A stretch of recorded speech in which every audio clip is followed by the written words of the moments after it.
Every business should have access to high-speed internet, no matter where they are. But getting fast speeds in rural Canada hasn't always been easy, which meant less reliability and connectivity. But not any longer. ExploreNet Enterprise Solutions has the network to help you do business virtually anywhere in Canada.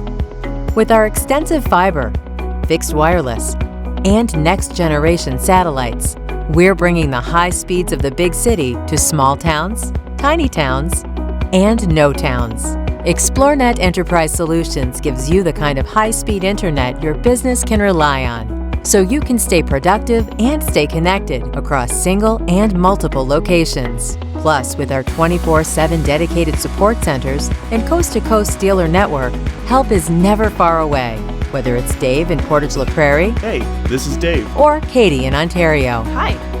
No matter your business size or location, get connected with ExploreNet Enterprise Solutions. Good morning, everyone. Bon matin tout le monde et bienvenue à ce webinaire. Welcome to this morning's Zoom webinar presented by the Chamber of Commerce for Greater Moncton. My name is Rebecca Preston. I'm Director of Communications and Policy at the Chamber. I will serve as your MC today. We are very pleased to have Scott Beck, President at BeckTech, with us today, who will talk about cybersecurity challenges facing our business in 2022. Firstly, I would like to start by thanking ExploreNet Enterprise Solutions for being our sponsoring partner for this new series called Chamber College. And I would like to remind everyone that we will have a Q&A session at the end of the presentation. Il y aura une période de questions à la fin de la présentation. You can pose your questions at any time during the presentation or after via the chat button at the bottom of the Zoom screen. Just type in your question right there and we will pose as many as we can to our expert. Sentez-vous très à l'aise de poser vos questions dans la langue de votre choix en utilisant la fonction clavardage au bas de votre écran. So, Scott Beck is CEO of the fast-growing cybersecurity and IT services firm BeckTech. He is a two-time international best-selling author and an award-winning speaker.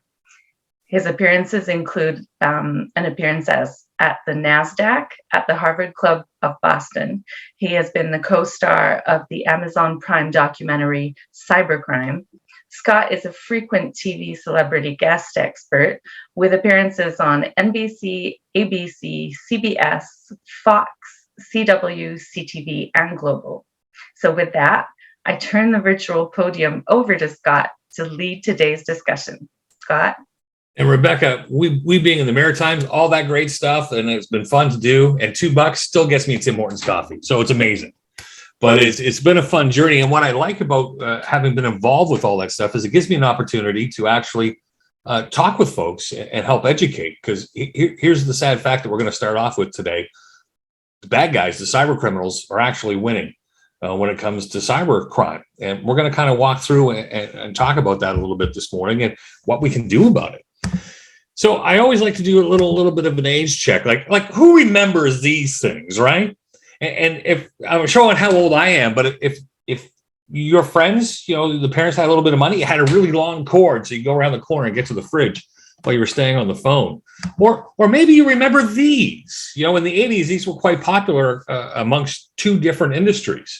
Physicians typically had a pager or a cell phone, and drug dealers. So I guess you could kind of say pharmaceutical people tended to have these devices. Now, here's the crazy thing. With our cell phones, we are now carrying around more technology with our phones than NASA had available to put a man on the moon. That's how technology has moved from 1969 through to today. Matter of fact, if you stop and think about your business, how has it changed over the last decade, over the last few years? How many people have been going to Blockbuster lately? Not a whole lot, but there's a whole lot of people doing the Netflix and chill on weekends. Hotels have migrated to Airbnb, and we're seeing real money turning into digital money with things like Bitcoin. And you hear about that in the news. So why wouldn't technology be changing the criminal landscape? When Willie Sutton, the infamous bank robber, was caught by the FBI, they said, "Hey, Willie, why do you rob banks?" Willie's response was, "It's where the money is." Well, the money now is digital, right? I mean, we're doing online banking. We're transferring money through e-transfers. Everything is connected. Our phones are online. People are doing shopping, online shopping. I mean, the boon of Amazon, especially as we're coming out of COVID, during that time when people were in lockdowns, there was a lot of e-commerce happening. So yeah, naturally, the tools have changed and the cyber criminals have changed. At one time, you have a vision of what a hacker looked like. It'd be somebody sitting down in their mother's or grandmother's basement with a hoodie on and playing at a computer. It's not like that anymore. It's now a business, big business. Matter of fact, it's now more profitable than the drug trade, and it has been for several years. I mean, when's the last time you heard about cyber gangs having gunfights somewheres? It just doesn't happen. It's all happening digitally, and it's very, very profitable and very, very low risk, which is what entices this to happen. So in the drug trade, you've got a lot of law enforcement targeted at you. You got your competitors, a lot of harm to you physically. But digitally, not so much. Matter of fact, there's a report that came out of the European Union that it's like 0.5%. That's right, half a percentage of cyber criminals get caught. And usually the only reason they get caught is they've done something so large that somebody with deep pockets is willing to fund the investigation. Because think about it. And when I say about deep pockets, I'm talking Microsoft, Apple, Google, Facebook, something's happened and they're willing to fund the investigation and help that occur. Because if somebody robs a bank digitally in Canada, then the RCMP investigate and it ends up at somebody in Belarus, for example. Well, the RCMP would naturally try to reach out to the folks in Belarus, but is there police have to get involved with it? Who's going to pay for the investigation on the Belarus side? It gets very gray. The cyber criminals have outpaced law enforcement. Matter of fact, here in Canada, the RCMP and municipal police forces, they had a session a couple of years ago. They were like, hey, we just can't keep up with this. We're understaffed, we're outgunned, undermanned. The FBI in the States, they'll take your reports of cybercrime, but unless the incident is $250,000 or more, nobody's going out to investigate it. That's where we're at now. Things are happening so fast. The RCMP will happily take your report so they can build out a picture of what's happening. But unless it's a significant event, they're not going to be going out and trying to investigate it. And the biggest problem that we see across many industries, business people, and folks in general is our mindset. A lot of business people think it's a technology problem. Well, we'll just get a version of Scott and they're going to go solve it. Well, it's not just a Scott that can solve it. It's not just technology solutions that can be in there. What do I mean by that? Uber, if everyone's heard of that, the ride share, they got hacked and the bad guys stole a bunch of their user data, people's names, email addresses, passwords, credit card information. They were like, hey, Mr. CEO of Uber, you pay us $100,000 and we'll keep this all quiet, hush-hush, just between us. Well, Uber paid it. Well, guess what the bad guys did? They released it anyways. Of course, they're going to try to double dip. They're bad guys. I often hear, well, Scott, we're too small. No hacker would ever be interested in us.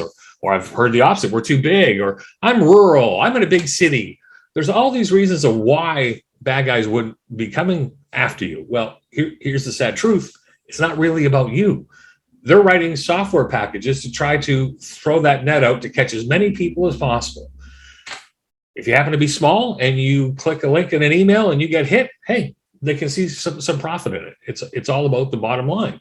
We as business people are trying to run profitable businesses. Well, guess what? Bad guys are running a profitable business as well. They just don't have any morals and they don't have any legalities that they really have to abide by other than don't get caught.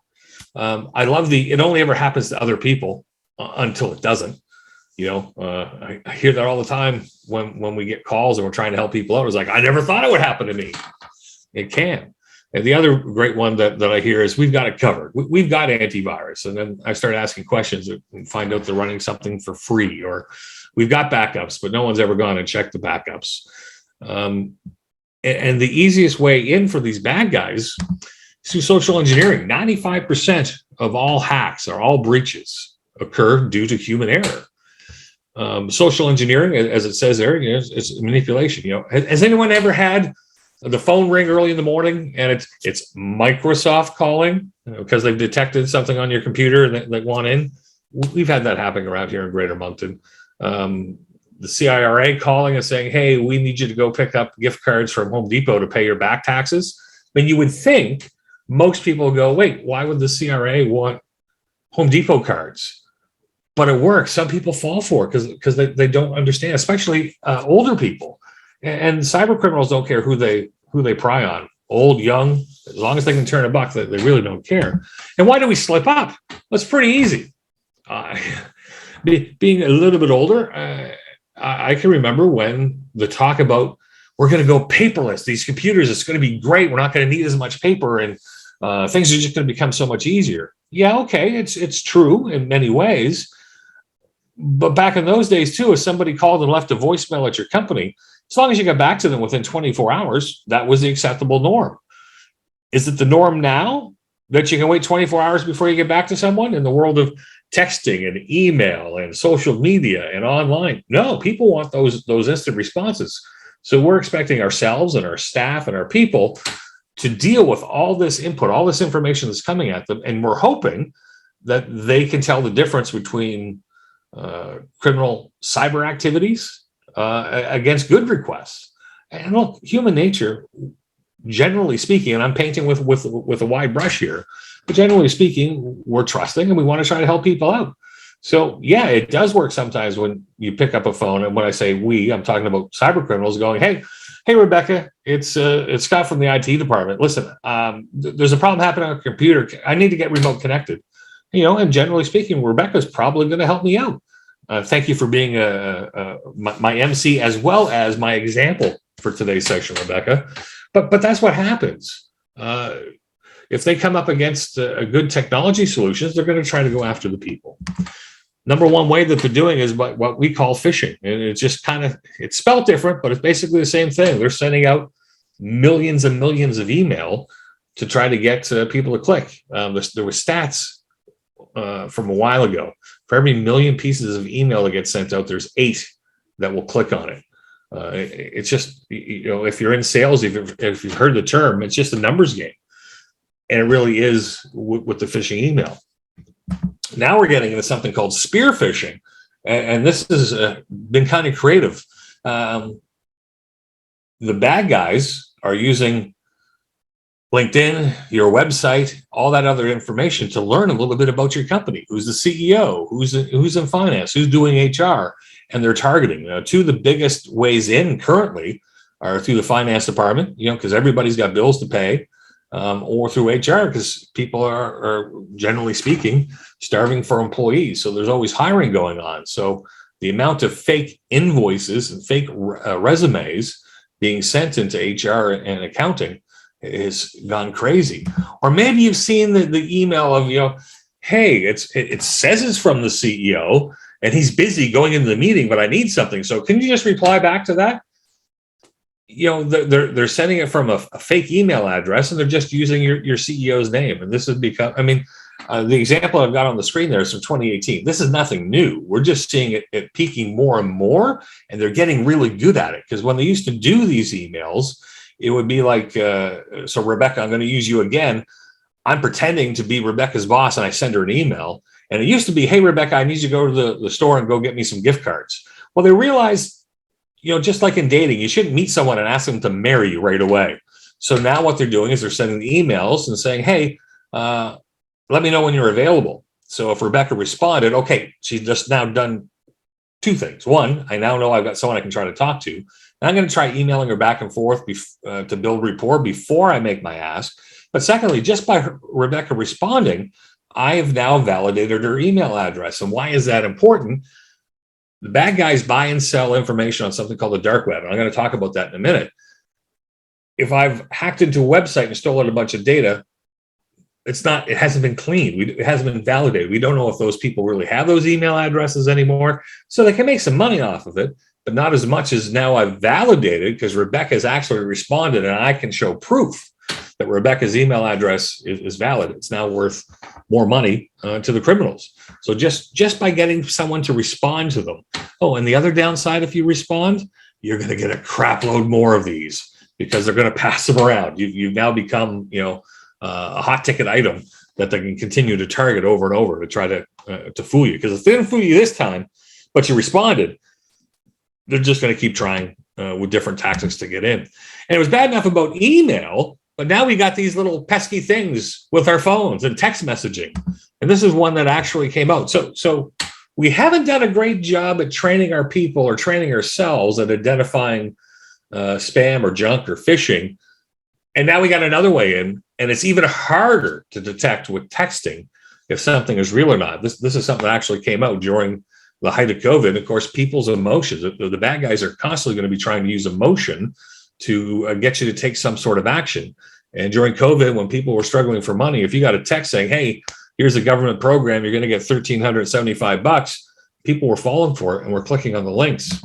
We're seeing infected websites. This message, if you can see it, it looks quite good. It looks like a Microsoft Windows warning message until you actually read it. This one happens to talk about malicious pornographic spyware, riskware detected, and they go on to saying they've seen some suspicious activity, again, trying to use emotion, trying to say, hey, you were on these sites and we know about it and this is bad, so you better call us and we'll help you out. Microsoft is never going to throw a pop-up saying, hey, we've detected something, call us. It's not going to happen. But they use this all the time. Password stuffing. This has been huge over the last year and a half, 2 years. So when you hear about a website getting compromised, Ashley Madison one from a couple of years ago, but you'll hear in the news quite frequently about different websites that get hacked. Well, what do you think happens with the information that is stolen? Usually they're getting usernames and passwords, and they'll go and sell these and try to monetize it. How do they monetize it? Well, let's say I've compromised Rebecca and her email address happens to end in .ca. Well, now I know she's in Canada. Well, Canada really only has 7 major banks. Yes, we've got credit unions and stuff, but there's 7 major banks. Most people will use their work email address and will use the same password or a variation of the password everywhere. So if I've been able to compromise one website and I find out that Rebecca's email address is rebecca@imgreat.ca, I can take that account and now I can go to each one of the banks. I can go to amazon.ca. I can try Facebook. I can try all these different sites. It's called password stuffing. And they actually have software now that if Rebecca's password was password 123 exclamation mark, they've got software that will run through all the different variations, because human nature is the A suddenly became an @ sign or the O became a 0. Well, guess what? The bad guys know this. They know that's what most humans do. They have the software that will run through that kind of stuff. Business-wise, we're moving to centralized services. Think of Office 365 in our email, or Google Docs and Google Mail. The bad guys are targeting these. We actually had an accounting firm here in the Greater Moncton area that one of their accountants was using the password hockey123. The bad guys were able to get into the account and sent out like 5,000 fake emails before it started getting blocked and they started getting some bounce backs. The danger on this is if one of your accounts in your company was compromised and it was sending out all these emails, you could get on what's called a blacklist, meaning they've detected bad stuff coming from your account, and now suddenly nobody in your company can send out email. How devastating is that in this day and age when most companies rely on email to communicate, and now you can't send them out because yours was compromised? In this case, the bad guys were sending out emails talking about financial assistance because of COVID, and they were leveraging the trust of the account, of the fact that it was coming from an accounting firm and this accountant. So using that trust of that person's account to try to entice people to click on it.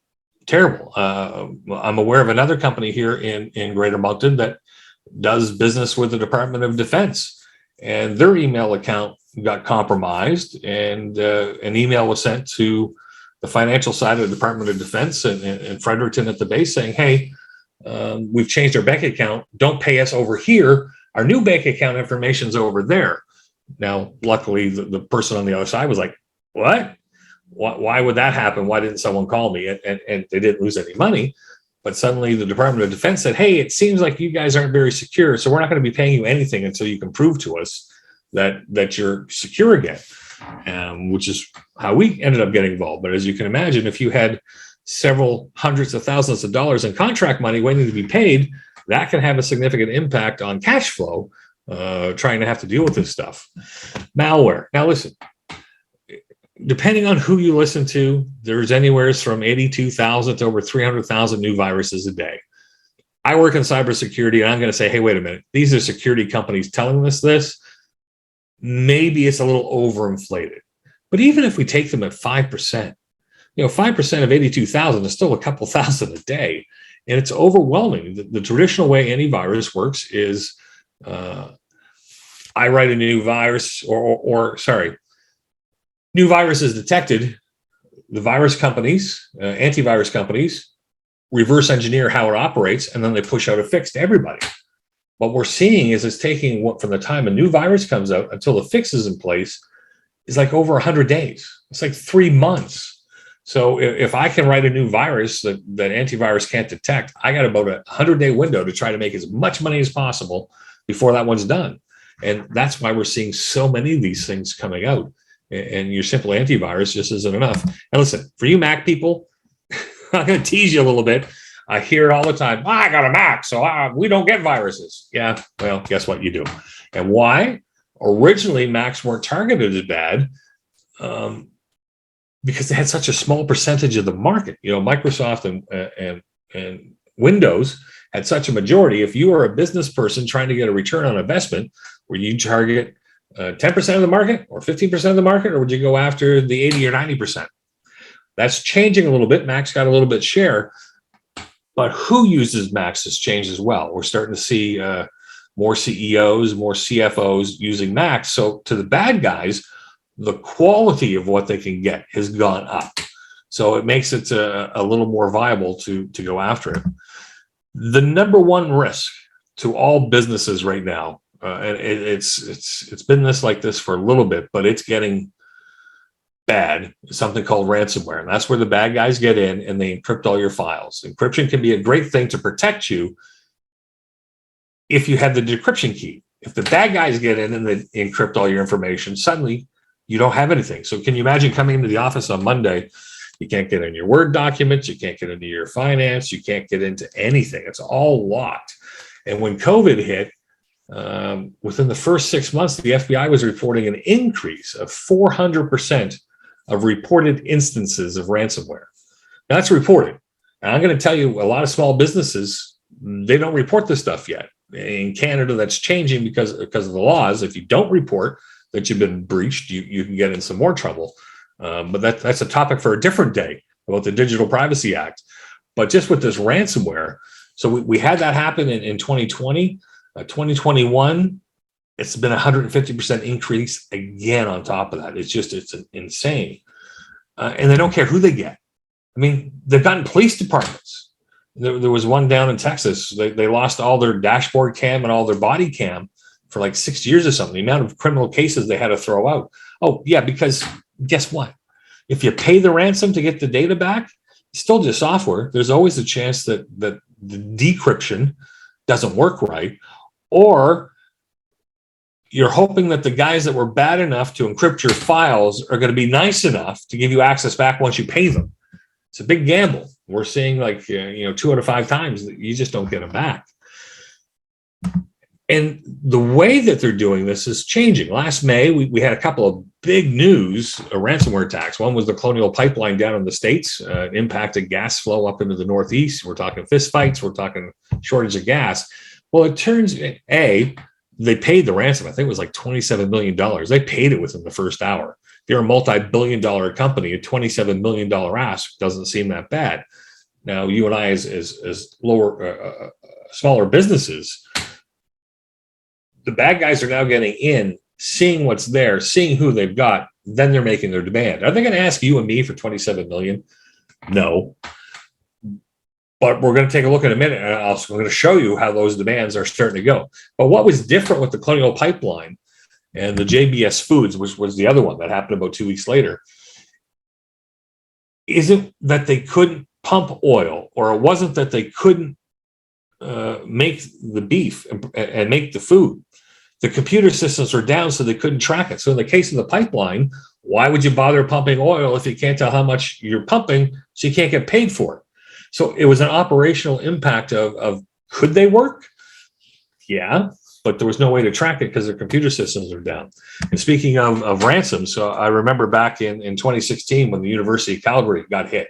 It was one of the first big news items here in Canada. It was like $20,000, and people were like, "Oh no, $20,000! That's insane that they're asking for that amount of money." Because keep in mind, 9 years ago when ransomware first started, I'm part of an IT peer group, and one of the guys that I was in my group, it was in Long Island, New York, and one of his clients got the very first ransomware. It was called CryptoLocker, and they were asking for like $49. So back 9 years ago, they'd pay someone like me $100 to go fix it because they were ticked off enough. They didn't want to pay the $49 to the bad guys. Well, now we're starting to talk $20,000. That was 2016. Come forward another year, that company that got hit paid $425,000. Come ahead yet again, and this is kind of ironic. It was an insurance company that sells cyber insurance here in Canada that actually got hit, and they paid out over $950,000 US. I think it worked out to like 1.27 million Canadian. And say, "Oh, Scott, you're talking about these big companies." It's happened to smaller companies too. The amounts just happen to be less. $20,000, $40,000, $70,000. We've seen in the Atlantic provinces demands into the six figures. It's created a whole other new cottage industry because now you can negotiate with the bad guys. If you ever watch the movies when someone gets held hostage and you negotiate with the bad guys, well, that's actually now happening. There's firms out there that will help you negotiate the ransom down. And here in Atlantic Canada, this was kind of shocking. The city of St. John, when they got hit for ransomware, the demand for them was $17 million. Now, the city of St. John did not pay it and went the route to rebuild their systems, which turned out to be not equally as painful. Well, I can't say that because I don't know how much the salaries and stuff were involved.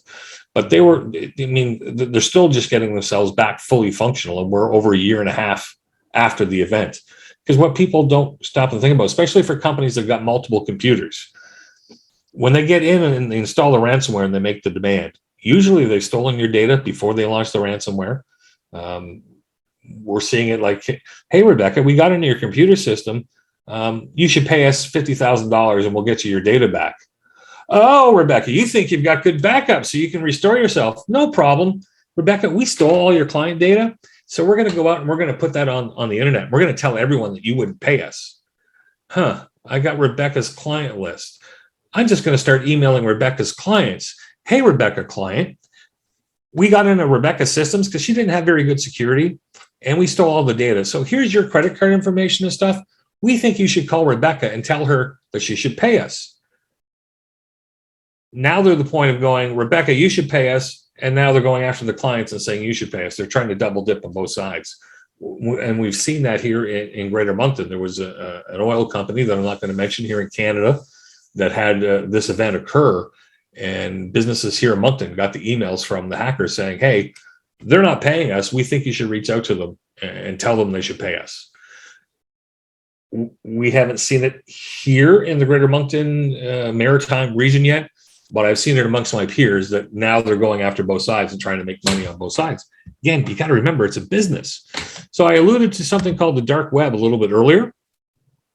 And I just want to take you for a little drive into the dark web, just at a very high level so you can see what's happening. Because when I keep saying it's a business, it's a business, it's a business, you're trying to think, how is it a business? Yeah, they're trying to make money. Yes, it's all about the numbers. We heard you say that, Scott, but how is it a business? So first, let's just talk about the internet. When you go on to Google and you run a search, that's kind of the public web. That's the tip of the iceberg. Then we got something called the deep web. Think of that as your bank sites. Any site that you go to, you got to put in a username and a password.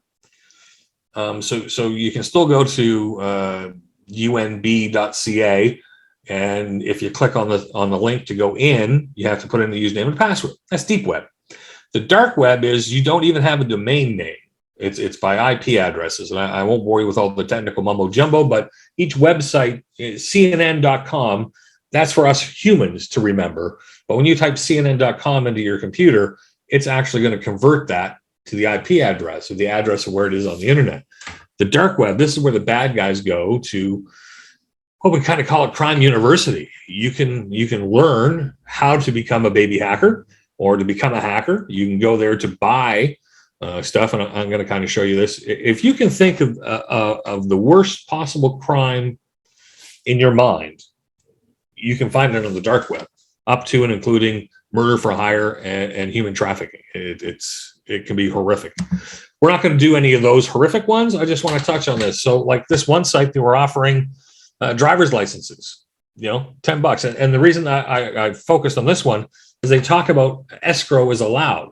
What do you mean by escrow? Well, hey, Rebecca, you got those driver's licenses for sale, but you're a criminal. I'm not feeling really comfortable. And yeah, I know I'm a criminal too, but we're going to take the money and I'm going to put it into this third party. Then Rebecca's going to give me a sample of her stuff. And I go, yeah, okay, Rebecca, that is the good stuff. Escrow, you can let it go. Then the money goes to Rebecca. Yeah, they're actually doing escrow, just kind of like what happens in the real world when you're buying a building and the money goes to the lawyer and then it gets put out from trust. Yeah, they're doing this kind of stuff online. And it's not just driver's licenses. This guy has what they call fulls. So they got to your date of birth, they got your social insurance number, driver's license, $25. And hey, if you want the credit report, and we guarantee everybody that we've got here has got a credit score of over 730. So here's some credit card information. And here's the other stuff. They've got your full, not necessarily yours right this second, but when these places are compromised, they're building out these profiles to sell them. And the more stuff that they've got, there was a cyber gang in Brazil. They got a little too brazen. And they came out of the dark web and started advertising in the normal internet. And they were the 0.5% that got caught. But it was crazy. It was 80% of our stolen credit cards will work or your money back, 24/7 support. And they had like a 1-800 number that you could call. And it was just crazy. But they made a crap load of money before they got shut down. These guys are offering remote access. That they call these RAT, or remote access Trojan software. So if they can get this on your computer, they can do everything on your computer that you would be able to do, including copying and your data. What's interesting on this one is they actually have vendor level trusts. So just like you go to Amazon and go to buy a product, but you'll go take a look at the stars. Is it a 3-star or a 4-star, or what are people's feedback on them? The cyber criminals are doing this themselves to validate how good or how wonderful the quality is. Think on that for a moment. It's just kind of crazy that they're validating how good their badness is. Having a hard time getting your software installed? Not a problem. This gang offers for $15. They've got a piece of software that will take any of your software that's getting caught by the security companies and slide it on by. So basically, they're offering you an opportunity to smuggle your software onto a computer. These guys. All right. So we talked about phishing being normally the number one way into companies. Email still is the number one way in. But maybe you don't know how to write emails very well, or how to use emotion to get people to click on things. Maybe you don't understand how to set up an email server or a platform to be able to track that. Not a problem. On the dark web, you can go rent that. Someone's already developed it, and you pay them a monthly fee. And it's like software as a service. So same as a lot of businesses will pay Microsoft or Office 365 or online software that you're paying a monthly fee for. The bad guys are doing the exact same thing. They're creating a product, in this case, a phishing platform, and they're selling it. We talked about ransomware being one of the biggest threats. Well, now you don't have to figure out how to write the code. There are now organizations on the dark web that have had success, and they are now renting out their platforms and their software. And it's in depth. I told you that things continue to evolve. You'll notice that this site is all in Russian. This was a group called DarkSide. It's now been taken down. It appears it's morphed into a different name. But they were including technical support for hackers, how to get it installed. They were negotiating with the targets. So if you did, I mentioned that there's a whole industry. Rebecca, we hacked you and I want $15 million. And then Rebecca would go hire someone and they go, Rebecca doesn't have 15 million. What about 2? Oh, well, 2's too. They do that whole back and forth. Well, this DarkSide group would actually give advice on how to do that. And it was crazy. And in businesses, there's key KPIs, key performance indicators. This group, I like them for their marketing. So remember, this is on the dark web, and they're marketing this to other hackers or other bad guys, other cyber criminals. And they're using the terms on here like next generation. You'll hear people, the next generation antivirus, the next generation firewall. It's a selling point to the normal world. Well, the bad guys are doing the exact same thing. This group says they've got the next generation ransomware guaranteed to go through. But what I found was interesting is they have actual KPI dashboards of things. So if you have an account with them, and now we grabbed some screenshots from stuff that was out there and through one of my security partners that we work with, it will show when a computer was infected, what type of operating system, what's the IP address. With IP address, we can tell from what country, and have they paid or not. How much income have we made? How many computers have been infected? And the recent activity as things are going through. And when it comes to security, really, hindsight is 2020. I mean, we could go through and spend several hours of the many different scams they're doing. So if you think of all the different scams that are happening in the real world, they're just digitalizing it because they can do it faster, more profitably, and a lot less risk. Matter of fact, the chiefs of police here in Canada said the average Canadian is more likely to suffer from a cyber crime than they are from a physical crime. And that's kind of scary when you stop and think about all the assaults and all the other bad things in the world that can happen in the real world. You're more likely to have stuff happen. So what do we do? Well, that's a good question you might ask. We need to start changing our mindsets. You know, data is money. Okay. Computers are the cheap part. Yeah, Scott, it's nice that you say computers are cheap. Mine cost me $1,000. Yeah, okay. But your data, if it's gone, is going to cost you way more than $1,000. What happens if you lost your sales list?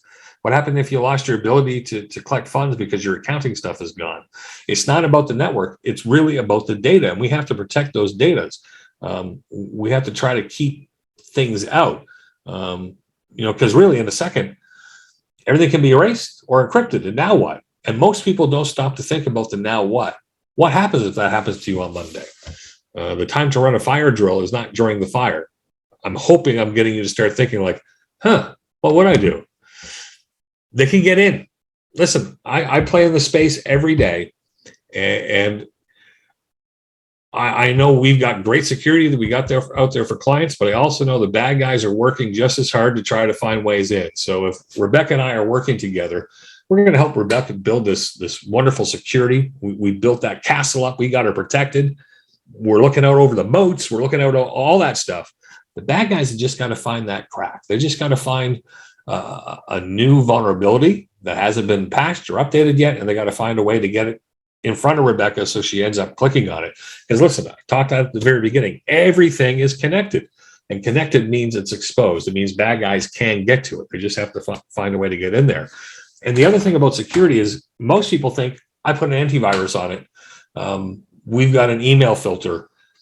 It's not enough. Security isn't a set it and forget it thing. It's a process. You want a process of prevention, detection, and response. Most people think prevention is the most important key factor, and it is important. I'm not saying it's not, but detecting when there's a problem is actually the most important so that you can respond to it. The true goal of cybersecurity is, yes, we want to minimize the chances of something bad from happening, but we want to make sure we respond to something that occurs before it can be business ending. That's the goal. Minimize the risk and minimize the downtime, minimize the impact, because protection will fail eventually. And we have to remember that our people are the key. We can put all the security in place, but if we're not training our people, if we're not trying to stay up to date, educated, seeing what's happening, I mentioned it earlier on, 95% of all security events are caused by human error. And we, if we've got any business owners here on the session, we hire staff and we put them in front of the computer. And when we are onboarding our new staff, they probably go through the HR policies and vacation policy and all these other policies. How many are taking the time to train them on what's acceptable for use on their computer? Or are you just assuming that they're going to know how to spot a phishing email? Or are you just assuming they would know that if someone says that they're the boss and they want a $10,000 wire transfer done, that they're going to know enough to like pick up a phone and call you and say, hey, what's up with that? we got to teach people how to do that.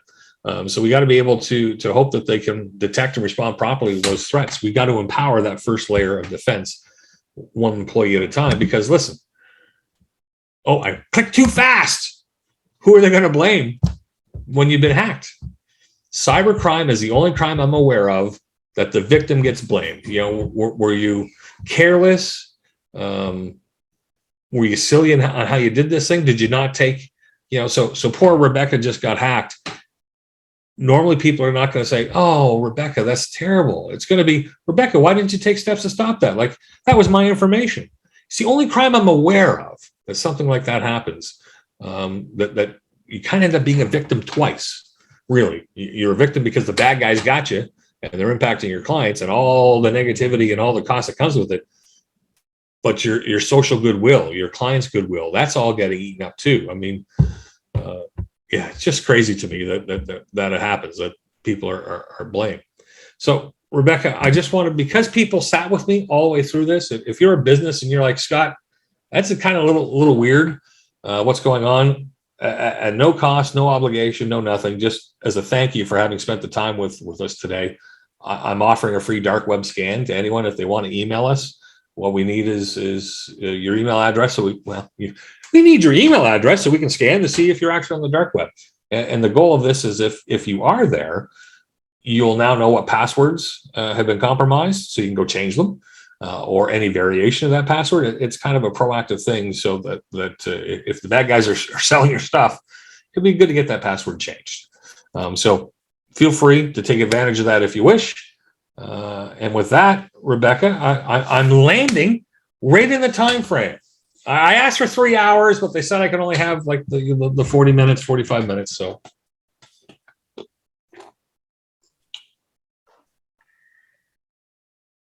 Thank you, Scott. Now it's time for the Q&A. Please click on the chat button if you would like to pose a question to the presenter. Il est maintenant temps pour les questions et réponses. Veuillez cliquer sur le bouton clavardage si vous souhaitez poser une question au présentateur. Okay. So if you do have questions, it's kind of like going to a doctor's conference and saying, "Hey, doc, my stomach hurts." They're going to tell you a little bit about some general health things that you can do, but they really can't diagnose a specific problem until they do some more testing. And cybersecurity is kind of like that. But I'm more than happy to try to address any questions or concerns that you might have, or dive a little bit deeper into stuff. And I can stop sharing my screen if you've got something else to put up, or should I leave that there for another minute or two for people? Maybe leave it there. Just for another minute. I've got a question here, Scott. You have explained to us different types of cybercrime, protection from which is a continuous process, but what should be the first step when a business realizes that they have fallen victim to any type of cybercrime attempt? So if they've already fallen victims, are they asking what to do after the fact? If that's the case, there's a whole checklist, and depending on what it is, would depend on what you need to do. So if it's somebody on your staff fell for a phishing thing and they gave up their username and their password to a fake Office 365 sign-in, obviously you're going to go change your password. If you're talking about something more sophisticated, like you've been hit by ransomware,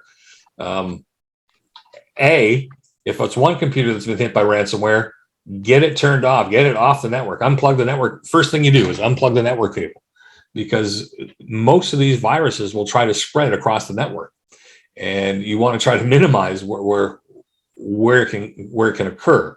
Because as I was mentioning with ransomware, as it continues to develop, they're leaving call home files, which means, okay, so you got ransomware, we've cleaned it up, you've gotten access back to your files, you paid it, whatever the case is. 3 weeks, 3 months, 6 months down the road, that call home file is going to reinfect you again.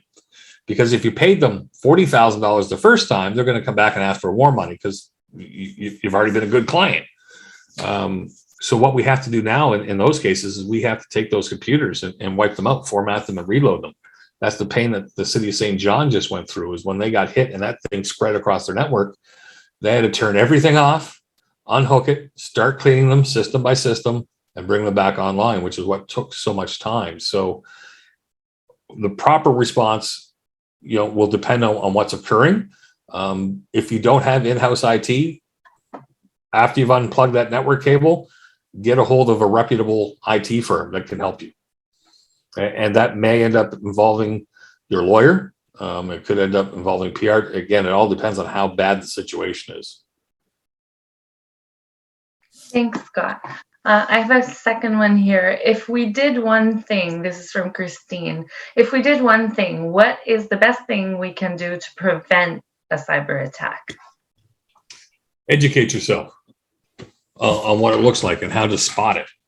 And what do I mean by that? I mean, there's the Canadian government has got some great training materials through their cyber safe website.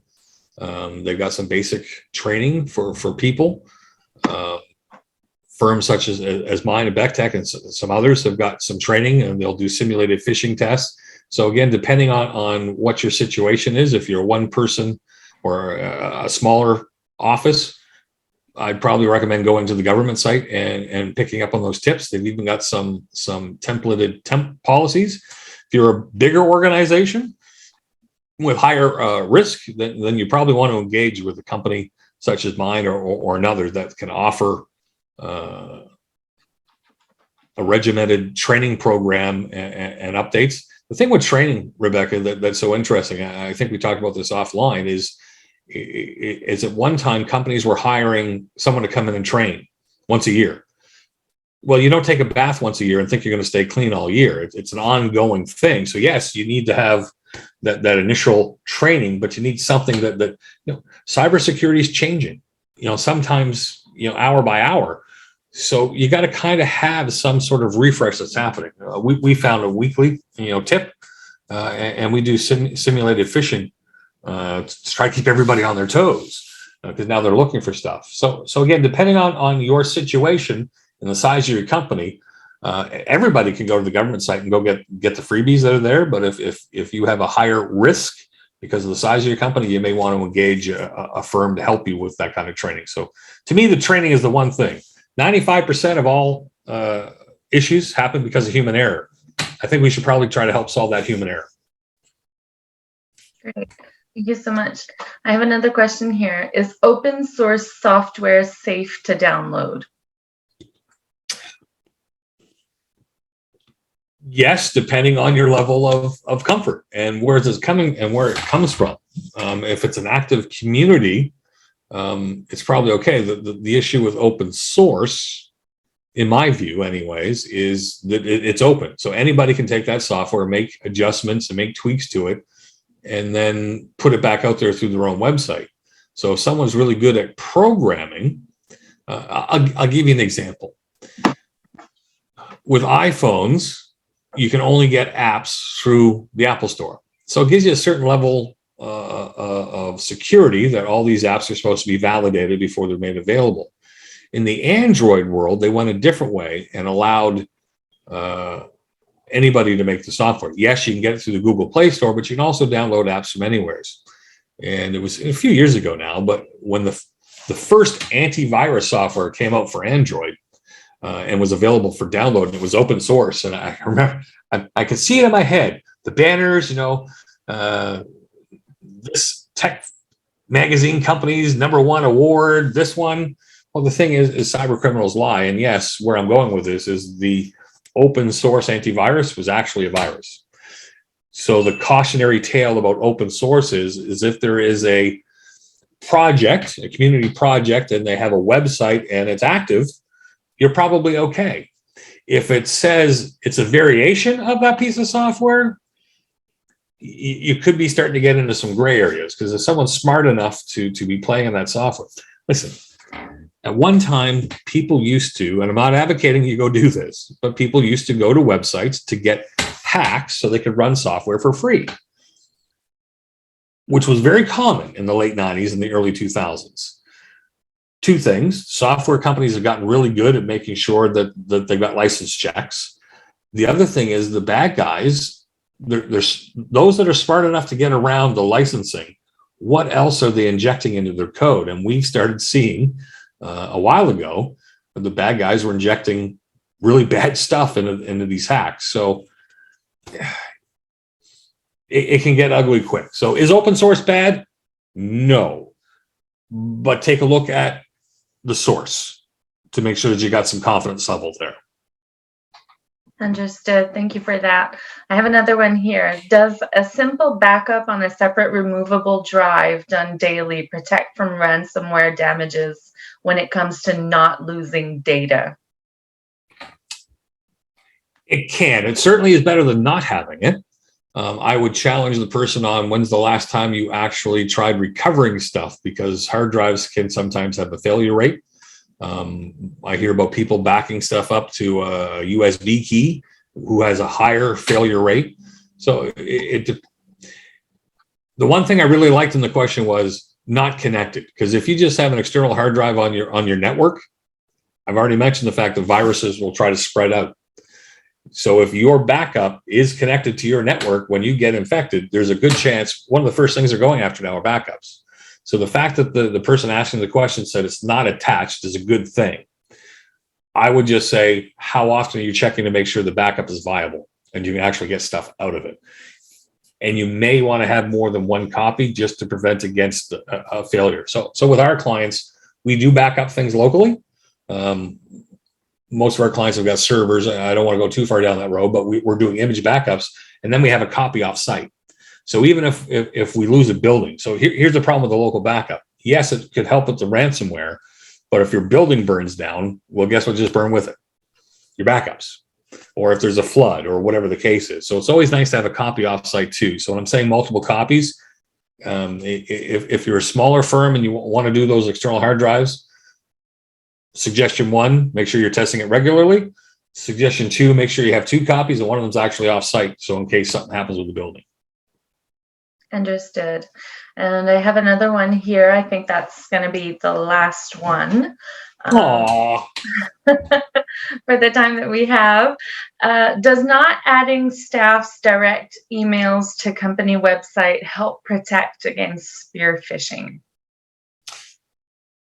Yeah, actually, it helps on 2 fronts, because in Canada, now keep in mind, cyber criminals, they can be offshore, meaning outside of Canada. But in Canada, we have something called the CASA law, the Canadian Anti-Spam Law.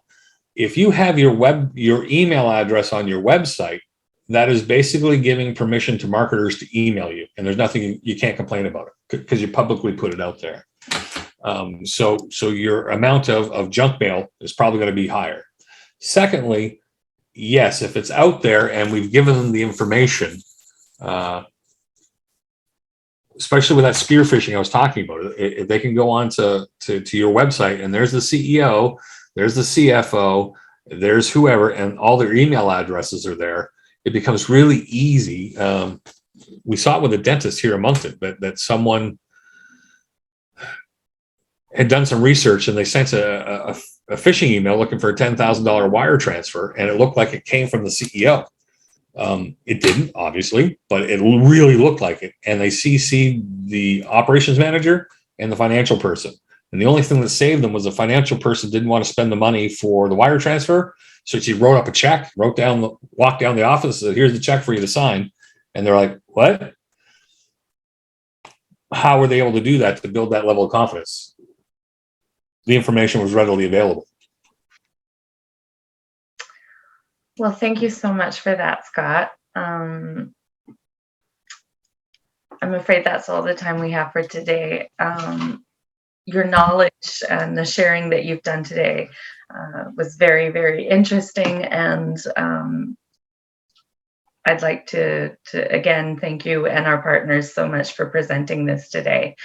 So it was my pleasure to be here. Thank you very much for the offer. I always like the opportunity to be able to educate people, because if I can help even one person from clicking on the wrong thing and saving themselves, that's awesome. Because as I said, the bad guys have been winning and we got to turn the tide. I'm sure that you've really made people aware of certain things today that they possibly had not been thinking about. So thank you for that. To the people who are participating today, I would like to let you know that we have several future events in the coming weeks and months. We invite you to check out our website for an up-to-date calendar of events. And I'm also going to take advantage of this moment to remind you that the nominations for the Business Excellence Awards are now open. You can nominate yourselves or others. And we thank you for all of the nominations that you are sending in, and we can't wait to present the 2022 edition. Donc, les nominations pour les prix d'excellence en affaires sont présentement ouvertes. Rendez-vous au ccgm.ca pour plus d'informations. Thank you again for attending today. Merci encore d'avoir participé aujourd'hui. Bonne journée. Have a great day, everyone.